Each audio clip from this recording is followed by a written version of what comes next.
আমাদের মা বোনেরা পর্যন্ত আসছে, এটা আমাদের জন্য একটা বহুত শুভ লক্ষণ।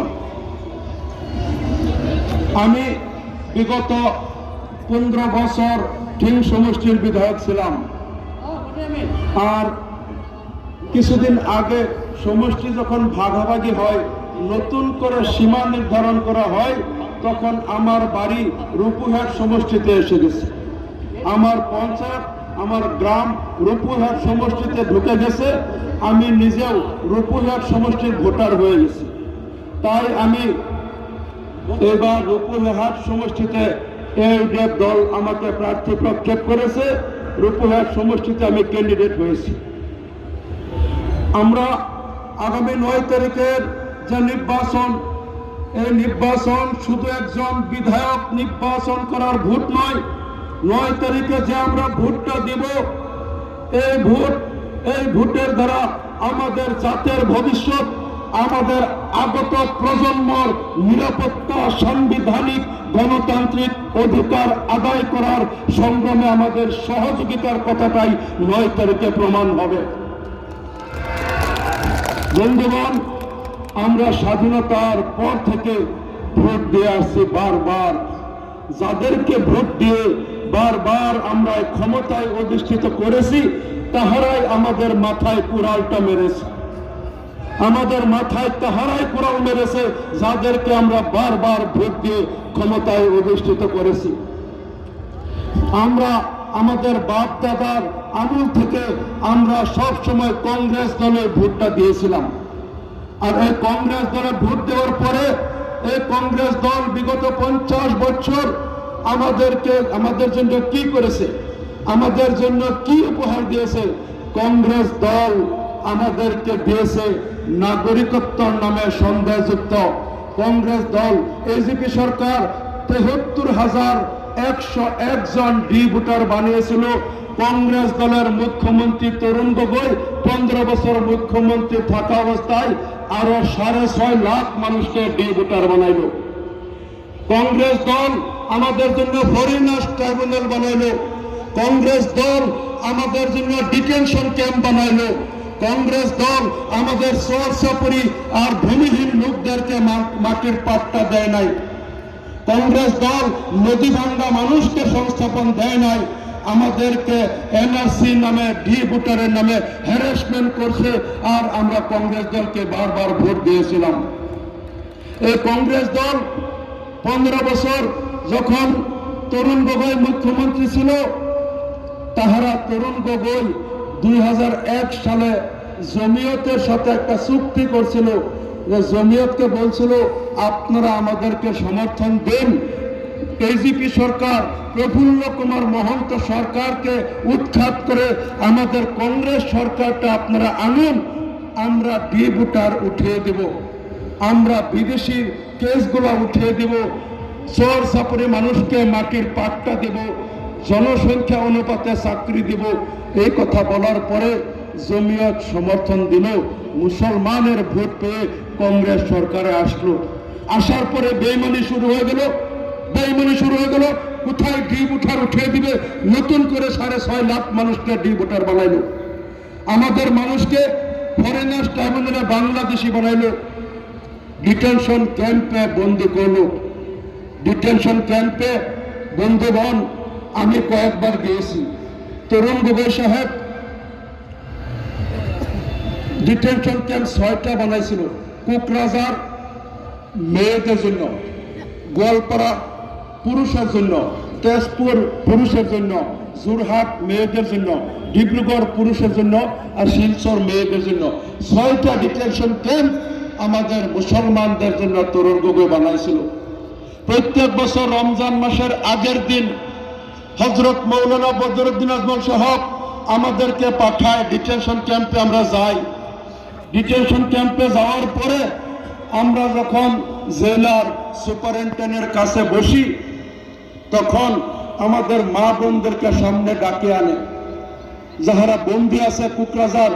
আমরা ডিটেনশন ক্যাম্পে গিয়া ওনাদের পুরা রমজান মাসের সেহরি ইফতারের আমরা খরচটা দেই, আর ওনাদের ঈদের জন্য নতুন কাপড় চোপড় দিয়ে আসি। খরচটা বদরুদ্দিন আজমল সাহেব দেয়। ডিটেনশন ক্যাম্পে আমরা যখন যাই তখন মা বোনদেরকে ডাকি আমাদের সামনে আনে। মা বোনদেরকে আমাদের সামনে আনলে মা বোনেরা আমাদের পায়ে ধরে চিৎকার আরম্ভ করে। কেউ বলে বাবা, কেউ বলে ভাই, বাবা বলে ভাই বলে মা বোনেরা পায়ে ধরে চিৎকার করে। ওনারা বলে যে আমরা দেখছি মার্ডার কেসের আসামি হইলেও ওনাদের পরিবারের মানুষ আসলে ওনাদেরকে দেখা সাক্ষাৎ করতে দেওয়া হয়। চুর ডাকাত বদমাশ লোকেরা পরিবারের মানুষের সাথে দেখা সাক্ষাৎ করতে দেওয়া হয়। আমরা কোন পাপ করেছি? কেন আমাদের নামে ডিপোর্টার করা হয়েছে? কেন ডিটেনশন ক্যাম্পে বন্দী করা হলো? আমাদের পরিবারের মানুষ আসলে কোনোদিন আমাদেরকে দেখা সাক্ষাৎ করতে দেওয়া হয় না। আমরা কি পাপ করেছি? কেউ বলছে 9 বছর, 10 বছর, 12 বছর আমরা ডিটেনশন ক্যাম্পে আছি, আমাদের পরিবারের কোনো খবর আমরা পাই না, কোনো মানুষ আসলে দেখা সাক্ষাৎ করতে দেয় না। তখন আমরা বলছি আপনারা আমাদের মা বোন, আপনারা এখানে আমাদের পায়ে ধরে কাঁদবেন না, আপনারা উঠে দাঁড়ান, আপনাদের সাথে আমরা কথা বলবো। আমাদের দল আপনাদের জন্য হয়েছে, মা বোনদের জন্য। এই যে আপনাদেরকে হ্যারাসমেন্ট করা হইতেছে তার প্রতিবাদ করার জন্য আমাদের দলটা জন্ম হয়েছে, আপনারা উঠিয়ে দাঁড়ান। তখন একজন মেয়ে লোক আমার পায়ে পড়ে চিৎকার করে বলছে, বাবারে আমার মতো দুঃখিত মানুষ এই দুনিয়ার বুকে নাই। বলছে আমাকে যেদিন ডিটেনশন ক্যাম্পে আনা হলো সেই দিন আমার ঘরে আমার 16 দিনের কচি বাচ্চা ছাড়া আর কোনো মানুষ ছিল না। আমার 16 দিনের একটা কচি বাচ্চা আমার কোলে ছিল। আমার সন্তান জন্ম হওয়ার 1 সপ্তাহ আগে আমার স্বামী শিবসাগর থেকে আসছিল। শিবসাগর রাজমিস্ত্রি যুগালি কাজ করে। 1 সপ্তাহ আগে আসছে, আমার ডেলিভারি হওয়ার পরে 1 সপ্তাহ পরে আবার শিবসাগর চলে গেছে।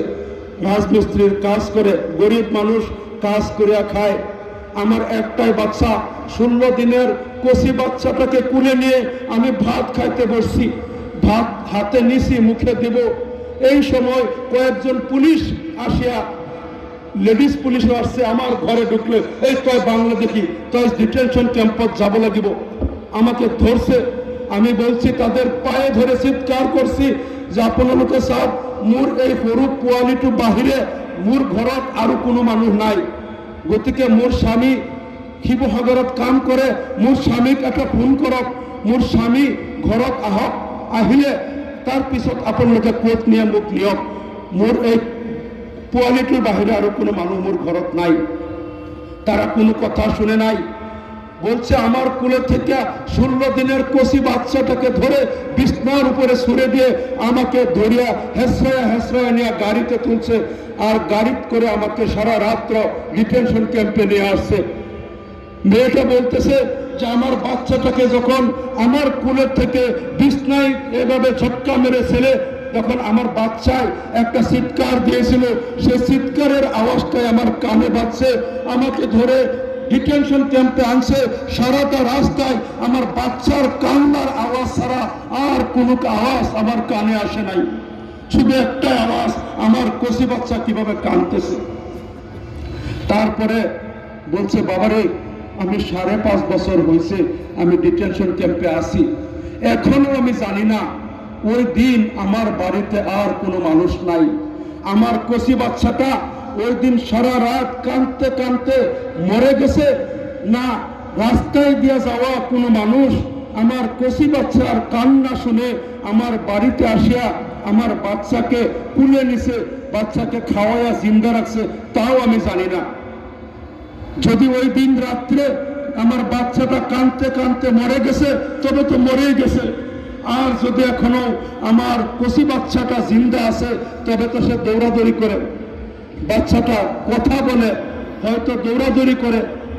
এখন আমার কথা হলো, আপনাদের কাছে আমার একটা অনুরোধ, আপনারা আমাকে 1 ঘন্টার জন্য আমার বাড়িতে নিয়ে যান। 1 ঘন্টার জন্য নিয়ে যান, আমি বাড়িতে গিয়ে দেখব যে আমার কচি বাচ্চাটা মরে গেছে না জিন্দা আছে। যদি আমার বাচ্চাটা এখনো জিন্দা আছে তবে আমার বুকের সাথে একবার জড়িয়ে ধরে আমি আমার বাচ্চাটাকে বলবো, বাবারে তুই ভাবছিলে তোর মা দুনিয়াতে জিন্দা নাই, তুই ভাবছিলে তোর মা মরে গেছে, তোর মা মরে নাই।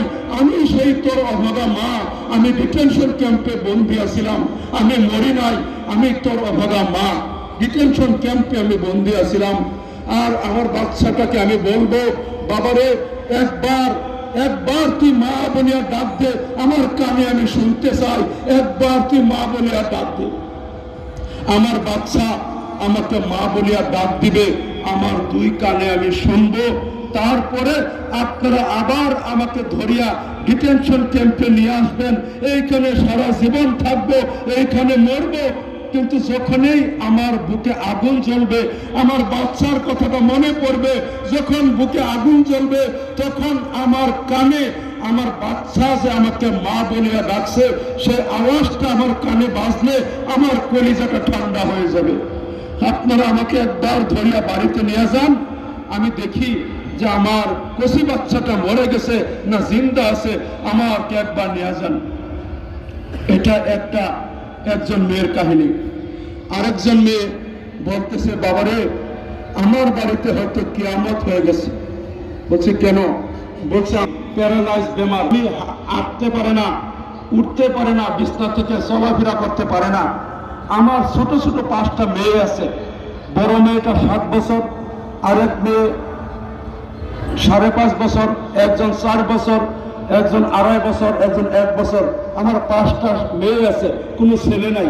আমি মানুষের বাড়িতে হাজিরা কাম করি, হাজিরা কাম করিয়া মানুষের গোয়ালির গোবর ফেলাই, মানুষের গরু ছাগল রাখি, ঘর লেপা, কাপড় ধোয়া, হাজিরা কাম করিয়া সন্ধ্যার সময় কিছু চাউল নিয়ে আসি বাড়িতে। চাউল নিয়ে ভাত রান্না করে আমার বেমারি স্বামীর মুখে ভাত দিয়া কিছু খাওয়াই, আমার কষে 5টা মেয়ের ভাত খাওয়ায় ঘুম পাড়াই। আমাকে যখন ডিপুটার বানাইয়া এই ডিটেনশন ক্যাম্পে নিয়ে আসে, এখন আমার বাড়িতে কাম করার কোনো মানুষ নাই। আমার স্বামীর প্যারালাইজ বেমার, আমার ছোট ছোট মেয়েরা মানুষের ঘরে হাজিরা কাম করতেও পারবে না। ছোট ছোট মেয়েরা কোনো কাম করার বয়স হয় নাই, কে কাম করতেছে, আমার পরিবার কে চালাইতেছে জানি না, আমার পরিবারের কোন কিয়ামত হইতেছে। বাবারে আমাকে একটু বাড়িতে যাওয়ার সুবিধা করে দেন, আমি কিভাবে বাড়িতে যাইব? আমি মাত্র 2টা ঘটনা বললাম। আপনারা যদি কেউ ডিটেনশন ক্যাম্পে যান, কেউ না কান দেওয়া চোখের পানি না ফেলায় আসতে পারবেন না। ডিটেনশন ক্যাম্পে আমাদের মা বোনদের কাহিনী শুনলে কেউ আপনারা চোখের পানি না ছেড়ে আসতে পারবেন না। কি দুর্দশায় আমাদের মা বোনেরা ডিটেনশন ক্যাম্পে আছে। এই ডিটেনশন ক্যাম্প আমাদেরকে উপহার দিল তরুণ গগৈ, কংগ্রেস সরকারের তরুণ গগৈ। আমাদের মুসলমান মানুষ বাপ দাদার দল বলিয়া, এই সংখ্যালঘুর দলনী দল বলিয়া কংগ্রেস দলে বারবার ভোট দিয়া তরুণ গগৈ যে 15 বছর মুখ্যমন্ত্রী বানাইছিল, সেই তরুণ গগৈ আমাদেরকে উপহার স্বরূপ এই ডিটেনশন ক্যাম্পটা দিছে।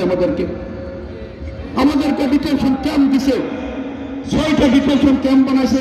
আর গোয়ালপাড়া মাটিয়ায় 82 বিঘা মাটিতে প্রকাণ্ড একটা ডিটেনশন ক্যাম্প তরুণ গগৈ বানাইছে আমাদের মানুষকে সেখানে বন্দী করার জন্য। এই কংগ্রেস দল এই উপকারটা করছে আমাদের, এই উপকারটা কংগ্রেস দলে করছে আমাদের। ডিটেনশন ক্যাম্পে গেলে মা বোনের চোখের পানি দেখলে কেউ আপনারা না কান্দে আসতে পারবেন না। গতিকে এই কাহিনীগুলা আজকেও যদি আমরা ভাবি কংগ্রেস আমাদের জরুরি দল, কংগ্রেস আমাদের মুসলমানের জন্য ভালো করবে, মুসলমানের উপকার করবে, তা আমাদের সে মূর্খ আর কেউ হবে না যদি কংগ্রেসকে আমরা আমাদের জরুরি দল ভাবি। তার কয়েকদিন আগে রূপহাট সমষ্টির আপনাদের স্বনামধন্য বিধায়ক নুরুল হুদা সাহেব একটা মিটিংয়ে চ্যালেঞ্জ করতেছে, বলছে কংগ্রেস ডিটেনশন ক্যাম্প কংগ্রেস দলে বানায় নাই। বলছে ডিটেনশন ক্যাম্প ইন্দর কুমার গুজরাল যখন ভারতের প্রধানমন্ত্রী ছিলেন 1997 সালে ইন্দর কুমার গুজরালে বানাইছে, তরুণ গগৈ বানায় নাই। আর উনি বলতেছে কি মিটিংয়ে, বলছে জুনিয়র ফিল্ডে, এই ফিল্ডে বলছে আমি যে বলতেছি কংগ্রেস দল কংগ্রেসে ডিটেনশন ক্যাম্প বানাইছে, বলছে এই ফিল্ডে আমার সাথে তর্ক করবে। নুরুল হুদা সাহেব এই ফিল্ডে আসবে, আমার সাথে তর্ক করবে, আর প্রফেসর উকিল রাখবে, আমি প্রমাণ করে দিতে লাগে যে কংগ্রেস দলে ডিটেনশন ক্যাম্প বানাইছি। কয়েকদিন আগে কালিয়াডিঙ্গার একটা সভায় আমি বলছি যে জুরিয়া ফিল্ডে তর্ক করার দরকার নাই। আপনারা যাদের হাতে মোবাইল আছে, মোবাইলে গুগল আছে, গুগলে আপনারা যদি সার্চ করেন when detention camp was established in the state of Assam, তখন সরকারি ওয়েবসাইটে তথ্যটা বাইর হয়ে আসবে 2008 সালে তরুণ গগৈ মুখ্যমন্ত্রী থাকা অবস্থায় আসামে ডিটেনশন ক্যাম্প বানানো হয়েছে। মোবাইলে সার্চ করলেই আসবে। জুরিয়া ফিল্ডে কোনো তর্কর ব্যবস্থা নাই। যখন এই বক্তব্য আমি রাখছিলাম তখন আজকের সভার সভাপতি আলহাজ রিটায়ার্ড প্রিন্সিপাল, আমার স্বনামধন্য শিক্ষাগুরু আলহাজ আবু নেসর ওয়াহিদ স্যার কালিয়াডিঙ্গার সেই মিটিংয়ে বসে তিনি সার্চ করছে, ওনার মোবাইলে সার্চ করছে যে ডিটেনশন ক্যাম্প আসামে কখন বানানো হলো। সঙ্গে সঙ্গে সেখানে আসছে 2008 সালে ডিটেনশন ক্যাম্প বানানো হয়েছে। আর তরুণ গগৈ তখন আসামের মুখ্যমন্ত্রী ছিলেন। তখন তিনি মিটিংয়ে দাঁড়াইয়া দেখা দিছে মানুষকে, এই দেখেন আমি মোবাইলে সার্চ করছিলাম আসামে ডিটেনশন ক্যাম্প কখন বানানো হয়েছে, এখানে আসছে 2008 সালে ডিটেনশন ক্যাম্প বানাইছে। তখন মুখ্যমন্ত্রী ছিলেন তরুণ গগৈ, তিনি মিটিংয়ে দেখায় দিছে মানুষকে। এত মিথ্যাচারিতা, মিথ্যা কথা বলে আর বিজয় হতে পারবে না। মিথ্যা কথা বলে আজকে কংগ্রেস দল বলে না যে আপনারা আমাদেরকে ভোট দেন, আমরা যে আপনাদেরকে ডি ভোটার বানাইছি তার জন্য মাপ চাইতেছি। কোনো মাপ চায়? কংগ্রেসে যে 6.5 লাখ মানুষকে আমরা ডি ভোটার বানাইছি, মাফ করবেন, আর কোনোদিন এই কাজ করবো না, আমাদেরকে ভোট দেন, এটা তো বলে না। আর এই কথা তো বলে না যে 70 বছর আমরা শহর সাপুরের মানুষকে বলছি আমাদেরকে ভোট দেন, আমরা আপনাদেরকে মাটির পাট্টা দিব। আমরা ফাঁকি দিয়ে দেয়া 70 বছর মুসলমানের ভোট নিয়ে সরকার করছি, কিন্তু মাটির পাট্টা তাদেরকে দেই নাই, বেইমানি করছি, বেইমানির জন্য মাফ চাইতেছি, মাফ করবেন, আমাদেরকে ভোট দেন। এই কথা বলে? এই কথা বলে না। আর এই কথা কি বলে যে আমরা আপনাদের জন্য ডিটেনশন ক্যাম্প বানাইছি, মা বোনদেরকে সেখানে বন্দি করছি, আমাদেরকে মাফ করে দেন, আর এই কাজ করব না, এটা বলেন? এটাও বলে না। আর কংগ্রেসকে এই কথা বলে যে আমরা যে নদী ভাঙ্গা মানুষগুলোকে আমরা মাটি বাড়ি সংস্থাপন দেই নাই, আমরা তার জন্য মাফ করবেন, এটা বলে না। এই কথা কি বলছে যে 83 সালে আসামে 11,000 মুসলমানকে হত্যা করা হয়েছিল। যেই আসামে 11,000 মানুষকে হত্যা করা হয়েছিল, আমরা কোনো হত্যাকারীর বিচার করি নাই, তাই আমরা মাফ চাই, আমাদেরকে মাফ করেন, আমরা আর এই কাজ করবো না, এটা বলে? এটাও বলে না। 92 সালে 100 মানুষকে হত্যা করা হচ্ছে মুসলমানকে। 2002 সালে মুসলমান হত্যা হয়েছিল। 2008 সালে 200-র উপরে মানুষ হত্যা করা হয়েছিল। 2012 সালে আমাদের 500-র উপরে বিটিআরতে মুসলমান হত্যা করা হয়েছিল। কোনদিন মুসলমান হত্যাকারীর বিচার তরুণ গগৈর কংগ্রেস সরকার করে নাই, হিতেশ শইকীয়া সরকার করে নাই। তারা কংগ্রেসে কিন্তু কোনোদিন মাপ চায় না যে মুসলমানের যেহেতু অন্যায় করছি, মুসলমানের যে এত ক্ষতি আমরা করছি, আমরা মাফ করে দেন, আর কোনোদিন মুসলমানের ক্ষতি করতাম না, এই কথাটা কয় না। কয় না। ইউডিএফ ভোট দিবার না, ইউডিএফ বিজেপির বি টিম, তারা কি করছে, অমুক করছে, আমরা ভোট দেন। তোমরা যে করছো, কতগুলি ক্ষতি যে করছো মুসলমানের, এইটা মাফ করে চাইব, এটা মাফ চাইবে না তোমরা। যে আমরা ডি ভোটার বানাইছি, এনআরসি তো মানুষ বাদ দিছি, নদী বাংলা মানুষের সংস্থাপন দিছি না, সরকার করে পাট্টা দিছি না, মানুষে আমরা ফরেনার ট্রাইব্যুনাল বানায় বিদেশি বানাইছি, মুসলমানদের হ্যারাসমেন্ট করছি, মুসলমান মানুষের কাম করছি না, মুসলমানদের চাকরি বাকরি দিছি না, এইটা তোমরা মাফ করা চাইব। এইটা মাফ চায় না তারা যে ভুল করছে স্বীকার করে না, বুঝছেন? এই বেঈমান গাদ্দার কংগ্রেস দলবে আমরা মুসলমানদের চিরদিনের জন্য বিদায় করতে লাগবো, ইনশাআল্লাহ চিরদিনের জন্য এই গাদ্দার বেঈমান কংগ্রেস দলকে বিচার করতে লাগবো। আজকে দেখুন উত্তর শিক্ষিত মুসলমান, উত্তরপ্রদেশের মুসলমান 47 বছর আগে কংগ্রেস দলটা বিদায় দিছে। একটা মুসলমানের ভোট উত্তরপ্রদেশে কংগ্রেসরা দেয় না। বিহারের মুসলমান 43 বছর আগে কংগ্রেসরা বিদায় করছে, একটা মুসলমান ভোট কংগ্রেসে দেয় না। পশ্চিমবঙ্গের মুসলমান 45 বছর আগে কংগ্রেসরা বিদায় দিছে, একটা ভোট কংগ্রেসে দেয় না। তামিলনাড়ুর মুসলমান দেয় না, অন্ধ্রপ্রদেশের মুসলমান দেয় না, দিল্লির মুসলমানে দেয় না। আজকাল সারা ভারতে যেই জায়গা মুসলমান শিক্ষিত, রাজনীতি বুঝে, জ্ঞানী গুণী, সব জায়গার থেকে তারা এই কথা বুঝছে যে মুসলমানের আসল শত্রু হচ্ছে কংগ্রেস। যে কংগ্রেসে মুসলমানদের ধ্বংস করতেছে, তারা কিন্তু 45 বছর আগে মুসলমানরা কংগ্রেস বিদায় করেছে, একটা ভোট দেয় না। কিন্তু একমাত্র আমরা আসামের মুসলমানের ওখানে বুঝতে আছি না যে আমরা কেনা দুশ্মন, আসল দুশ্মন কেনা এখন আমরা বুঝতে পারলাম না। আসামের মুসলমান গতিকে এই যে এমপি ইলেকশন আমি ক্যান্ডিডেট আছিলাম, এমপি ইলেকশন আমি ক্যান্ডিডেট হিসেবে কইছিলাম যে আমরা আমার ভোটার দেন না দেন, কিন্তু বিজেপির দুইজন ক্যান্ডিডেট দিচ্ছে, বিজেপির দুইজন, একটা হচ্ছে পদুম ফুলের শ্রমিক সুরেশ বরা, পদুম ফুলের শ্রমিক সুরেশ বরা, আরেকটা হচ্ছে আতের শ্রমিক প্রদ্যুৎ বর্দলৈ। এই দুইটা বিজেপির ক্যান্ডিডেট, আতের শ্রমিক প্রদ্যুৎ বর্দলৈ আর পদুম ফুলের শ্রমিক সুরেশ বরা, দুইটা বিজেপির ক্যান্ডিডেট। আমি কইছিলাম যে আমরা সাবধান, আতের শ্রমিক বুদ্ধি নিয়ে যারা বিজেপির মানুষ আমার কথা রাইজে মানছে না। সব বুথ 7,70,000 নিয়মের বুথ দেয়া প্রদ্যুৎ বর্দলৈ চিনে না, কেউ তার বাবার নাম জানে না, গাঁয়ের নাম জানে না, কোন থেকে উড়ে আছে 7,70,000 নিয়ম বুথ দেয়া প্রদ্যুৎ বর্দলৈ এমপি বানাই দিল। অনেক লাভ বেরোতে গেছে বিজেপির, লাভ বেরোতে বিজেপি গেছে। আমি তো কথাটা বলছিলাম যে আত্মের ছবির এটা বিজেপির মানুষ। এবারও কিন্তু হিমন্ত বিশ্ব শর্মা, কয়েকদিন আগে হিমন্ত বিশ্ব শর্মা কইছে যে কংগ্রেসের জীবন প্রার্থী অসমত এবার আছে, তার ৩০ জন মূল মানুষ বিজেপির মানুষ ভয় দিয়েছে কংগ্রেসের, কইছে না? হিমন্ত কিন্তু কয়েকদিন আগে কইছে যে এইবার কংগ্রেসের যত ক্যান্ডিডেট আছে আসাম কইছে 30টা আমার বিজেপির মানুষ আত্মের ছবিতে নামাইছি, হিমন্ত কইছে। তো বউতে কইতেছে ওই 30 জনের মধ্যে রূপয়া সমষ্টির বিধায়ক নুরুল হুদাও বলে আছে। হিমন্তের যে 30 জন যে বিজেপির ক্যান্ডিডেট হিমন্ত নামাইছে কংগ্রেস আত্মের সুবিধা বিনামূল্যে একজন বলে নুরুল হুদা সবাই। গতিকে আমরা প্রদ্যুৎ বর্দলৈর যে সব ভোটটা একটা সিট বাড়াই দিলাম, আবার এই ভুল যাতে আগামী দিনে আমরা না করি, এই ভুল আমি ছড়াবো। কারণ আজকে আমি কয়েকদিন আগে কইছিলাম যে বর্তমান আসাম কংগ্রেস দলটা একটা রাজনৈতিক দল না, বিজেপির নেতা সাপ্লাই দেওয়া একটা ফ্যাক্টরি হয়ে গেছে, বিজেপির নেতা সাপ্লাই দেয়। এই দেখবেন আতের ছবি লইয়া তার ইলেকশন খেলে জিততে হারায় শশীকান্ত দাস ফালমেরা বিজেপির গেল, রূপজ্যোতি কুর্মী ফালমেরা বিজেপির, সুশান্ত বড় গোহাই বিজেপির, অজন্তা নেওগ বিজেপির, হিমন্ত বিশ্ব শর্মা বিজেপির, পল্লভলোচন দাস বিজেপির, জয়ন্ত মল্লবড়ুয়া বিজেপির, পীযূষ হাজরিকা বিজেপির, বসন্ত দাস বিজেপির, কমলাক্ষ দে প্রকাশ বিজেপির, প্রদীপ ব্যক্তি আতের ছবি নিয়ে জিততে ফালমেরা বিজেপি। গতিকে আমি সেদিন কইছিলাম যে আমরা যদি কেউ বিজেপির ভোট দিতে চান তো প্রথম ফেরত লাগতো না, আতের ছবি দিলেই জিততে হারা বিজেপি যাবে, বুঝছেন? বিজেপি আতের ছবি দিলেই বিজেপি পাবো, জিততে হারে বিজেপি যাবো। আর এই কামটা কিন্তু হিমন্ত বিশ্ব শর্মা চালা হয়ে গেছে, মুসলমান সমষ্টি তো বিজেপি দিলে ভোট দিতে না মানুষ। আতের ছবি কংগ্রেসটা কিন্তু বিজেপির ভোট, বুঝছেন?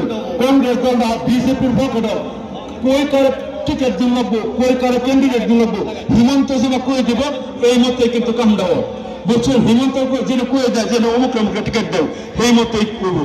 তো হিমন্ত তার মানুষ 30টারে আতের ছবি দেওয়া গেছে কংগ্রেসের মুসলমান সমষ্টি, মুসলমানের আতের ছবিতে ভোট দিয়ে দেবো, আতের ছবি ভোট দিব, জিততে হারে বিজেপি যাবো।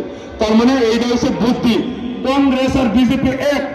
বর্তমান যে বিজেপি সরকার চালাইতেছে সারাদিন কংগ্রেসের মানুষ, হিমন্ত বিশ্ব শর্মা কংগ্রেস থেকে, পল্লভলোচন দাস কংগ্রেস থেকে, জয়ন্ত মল্লবড়ুয়া কংগ্রেস থেকে যাওয়া, অজন্তা নেওগ কংগ্রেস থেকে যাওয়া, পীযূষ হাজরিকা কংগ্রেস থেকে যাওয়া, ভূপেন বরা কংগ্রেস থেকে যাওয়া, প্রদ্যুৎ বর্দলৈ কংগ্রেস থেকে যাওয়া, যত বিজেপি সরকার আছে সারাদিন কংগ্রেসের মানুষ বিজেপি দ্বারা চালাইতেছে, বুঝছেন? বিজেপি আর কংগ্রেস এক। তারা ইউডিএফ বলে বিজেপির বিটিম, বুঝছেন? ইউডিএফ বিটিম, তারা কিন্তু সারাটাই বিজেপির ফেডার ভিত্তি হান্দায় এরা বিজেপির সরকার চালাতে সব কংগ্রেসের ফেডার ভিত্তি হান্দাছে তারা ইউডিএফ বিটিম। গতিকে এই কথাটা রাজ্যেরা বুঝা দিবেন। আর আরেকটা কথা তারা একটা কথা কয় যে ইউডিএফ এ ভোট দিয়ে কি সরকার করা হবে, সরকার আমরা কংগ্রেসে দিন, কংগ্রেসে করা হবে। আমরা এই কথার উত্তরে কইবেন যে আমরা কংগ্রেসের জীবন ভরা ভোট দিছি, বহুত সরকার বানাইছি, আমরা রূপের সমষ্টির বহুত মন্ত্রী আছি কংগ্রেসের, আমরা সরকার বানাইছি, কিন্তু তোমরা আমরা কি দিছ?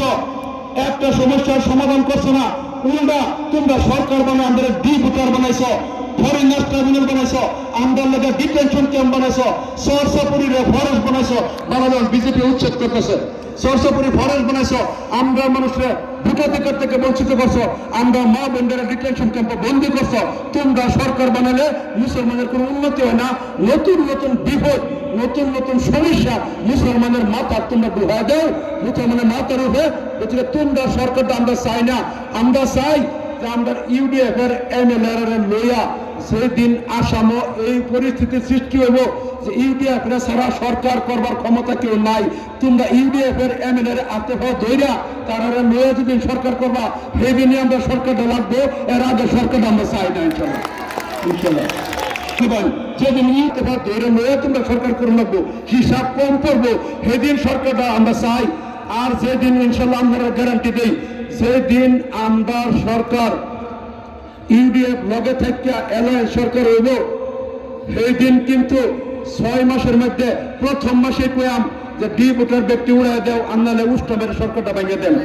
ডি ভোটার উড়াই দিলে পরের মাসে কব যে ডিটেনশন ক্যাম্পে যারা বন্দি করে আছে ব্যক্তি মানুষ সারো, আন্নালে সরকারটা ভেঙে দিয়াম সারুন লাগবে।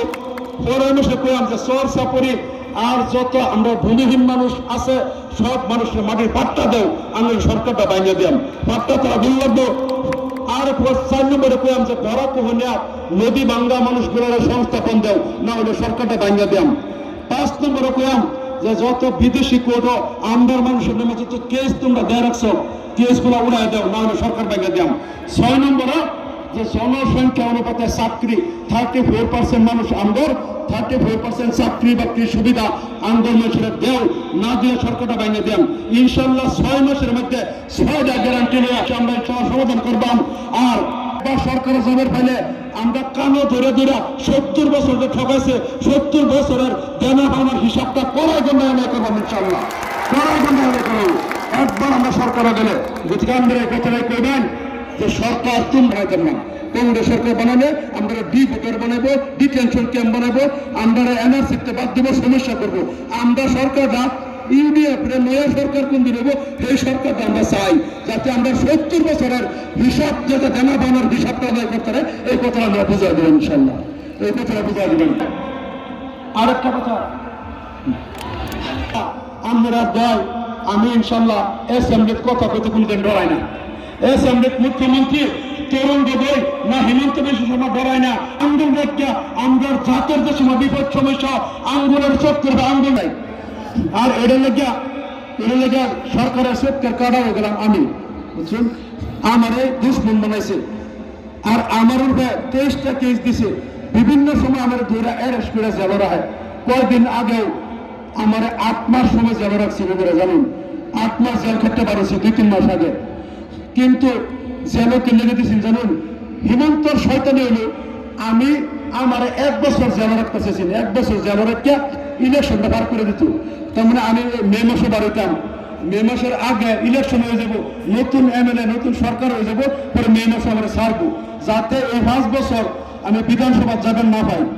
কারণ আমি বিধানসভা গেলে বিজেপি সরকারের জ্বালা, তারা যে গরু করা বন্ধ করা, মাদ্রাসা বন্ধ করা, উচ্ছেদের যত আইন করে আমি যেন সত্যি তাহলে এটা লেগে তারা খুব জ্বালা। আর এটা লেগে তারা আমরা জেলে রাখিয়া ভাবছি ইলেকশনটা বার করে দেয় যাতে আমি এমএলএ না পাই। কিন্তু আমরা এই যে আমি 8 মাস জেলা রইলাম, বহুত মুরব্বী মানুষের তাহাজ্জুদ নামাজ পড়ে আমার লেগে দোয়া করছে, অনেক মসজিদে খতম পড়া হয়েছে, অনেক মা বোনেরা নফল রোজা রাখতে আমার লেগে দোয়া করছে, বহুত ব্যক্তি যারা আমরা দেখছে না চিনে না এই মা বোনেরা নফল রোজা রাখতে আমার লেগে দোয়া করছে, বহুত ব্যক্তি কোরআন খতম করে দোয়া করছে, দেশের মানুষের দোয়া করছে, কবুল করছে। আর দোয়া কবুল করার লাগিয়া হাইকোর্টের জজের হুকুম দিছে, নির্দেশ বললে আমার খালাস দিছে। আমি বাড়ি আইছি নমিনেশন দিছি, ইলেকশন খেলতে মিটিং করতেছি। ইনশাআল্লাহ আল্লাহর হুকুম রূপে সমষ্টি রাইজের দোয়া আবার 5 বছর ইনশাআল্লাহ বিধানসভা আমি যাই ইনশাআল্লাহ। তখন হিমন্ত কবির জেল আটকাইলাম, কত চেষ্টা করলাম যাতে আরেকবার বিধানসভা আবার না পা, এটা দিকে আবার জিততে হয়। এই বললো যদি আল্লাহর হুকুম যদি থাকে, আমার যদি বিধানসভা আল্লাহ নিয়া যদি কৌমের খেদমত করাবার আল্লাহর হুকুম থাকে, তো রূপের সমষ্টির মানুষের অন্তর আল্লাহ আমার দিকে মোহব্বত ডালিয়ে দেবো, মানুষ আমার ভোট দিব। আর আমি বিধানসভা এমএলএ যাইবার হলে আল্লাহর হুকুম থাকলে 1 কোটি হিমন্ত ফিরে হতো ইনশাল্লাহ, ফিরে হবো। গতিকে 1 কোটি হিমন্ত ফিরে হতো না, আল্লাহর হুকুম যদি থাকে আল্লাহ আমার বিধানসভা হয়ে যাবে ইনশাল্লাহ। আর আমি